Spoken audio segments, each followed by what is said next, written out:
1 Kings. Chapter 3. And Solomon made affinity with Pharaoh king of Egypt, and took Pharaoh's daughter, and brought her into the city of David, until he had made an end of building his own house, and the house of the Lord, and the wall of Jerusalem round about.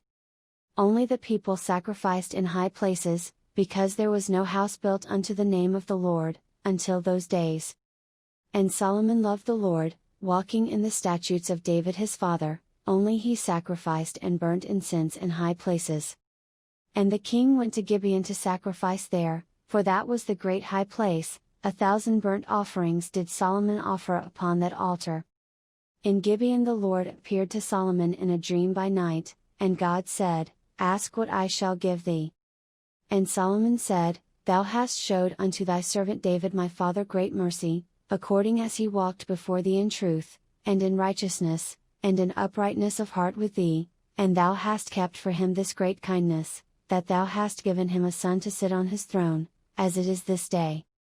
And now, O Lord my God, thou hast made thy servant king instead of David my father, and I am but a little child, I know not how to go out or come in. And thy servant is in the midst of thy people which thou hast chosen, a great people, that cannot be numbered nor counted for multitude. Give therefore thy servant an understanding heart to judge thy people, that I may discern between good and bad, for who is able to judge this thy so great a people? And the speech pleased the Lord, that Solomon had asked this thing.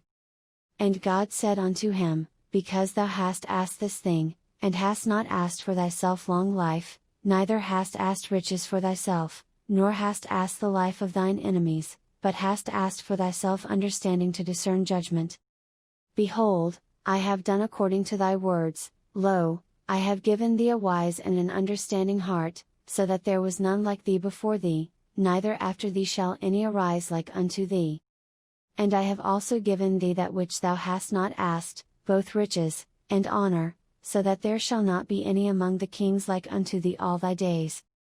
And if thou wilt walk in my ways, to keep my statutes and my commandments, as thy father David did walk, then I will lengthen thy days. And Solomon awoke, and, behold, it was a dream. And he came to Jerusalem, and stood before the ark of the covenant of the Lord, and offered up burnt offerings, and offered peace offerings, and made a feast to all his servants. Then came there 2 women, that were harlots, unto the king, and stood before him. And the one woman said, O my lord, I and this woman dwell in one house, and I was delivered of a child with her in the house. And it came to pass the 3rd day after that I was delivered, that this woman was delivered also, and we were together, there was no stranger with us in the house, save we 2 in the house. And this woman's child died in the night, because she overlaid it. And she arose at midnight, and took my son from beside me, while thine handmaid slept, and laid it in her bosom, and laid her dead child in my bosom. And when I arose in the morning to give my child suck, behold, it was dead, but when I had considered it in the morning, behold, it was not my son, which I did bear. And the other woman said, Nay, but the living is my son, and the dead is thy son. And this said, No, but the dead is thy son, and the living is my son. Thus they spake before the king. Then said the king, The one saith, This is my son that liveth, and thy son is the dead, and the other saith, Nay, but thy son is the dead, and my son is the living. And the king said, Bring me a sword. And they brought a sword before the king. And the king said, Divide the living child in 2, and give half to the one, and half to the other. Then spake the woman whose the living child was unto the king, for her bowels yearned upon her son, and she said, O my lord, give her the living child, and in no wise slay it. But the other said, Let it be neither mine nor thine, but divide it. Then the king answered and said, Give her the living child, and in no wise slay it, she is the mother thereof.